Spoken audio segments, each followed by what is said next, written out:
Lahat ng nangyari sa kanya bago sila nagkakilala ni Lina, pakiramdam ni Mike, parang ibang buhay. Parang ang gulo-gulo ng mga plano niya dati sa buhay pero biglang umayos nang makilala niya si Lina. Ang aga nilang nagpakasal. Bakit sila nagmamadali, sabi ng mga magulang ni Lina noon. Pero yun pala, kailangan nila talagang magmadali dahil ilang taon lang nilang makakasama ito. Habang nakikipagsabayan si Mike sa lakad, takbo, hiyaw ng mga nakikipag-rally sa Taft ng umagang yun, naisip niya kung sasamahan ba siya roon ni Lina kung bahay pa ito at ganito ngang nawawala si Yanis. Sasamahan siya, syempre. Naisip din niya agad. Bakit pa ba niya naisip kung sasamahan siya ni Lina? Syempre sasamahan siya. Siguro ang mas tamang tanong ay kung sasamahan niya ito dahil mas malamang na ito ang magyayaya. Sa sarili niya siya mas dapat magduda. Hindi nga mahilig lumabas si Mike, lalo pa sa mga ganito, rally-rally. Para siyang malulunod sa pagdagsa ng mga tao. Basang-basa na ang suot niya sa pawis, ni hindi siya nakabilit na kapag bitbit ng tubig.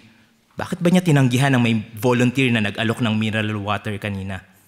Hindi niya alam kung alin ang sasabayan sa sagutang hiyaw ng mga tao. Sa tansya ni Mike, nasa 2,000 ang nasa rally. O higit pa. Hindi siya talaga sigurado dahil para siyang nasa gitna ng kung anong dilubyo. Ganito niya iniisip ang katapusan ng mundo sa mga nobela niya.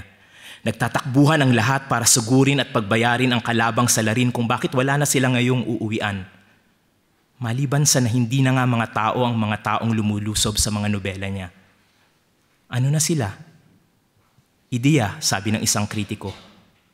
Halimaw, sabi ng isa pa. Pero sa raling ito, para ngayon lang ulit nakakita ng mga totoong tao si Mike. Damang-dama niya ang hininga ng bawat isa. Parang si Yanis ang nakikita niya sa mukha ng bawat kabataang pansamantalang makakatitigan niya mata sa mata.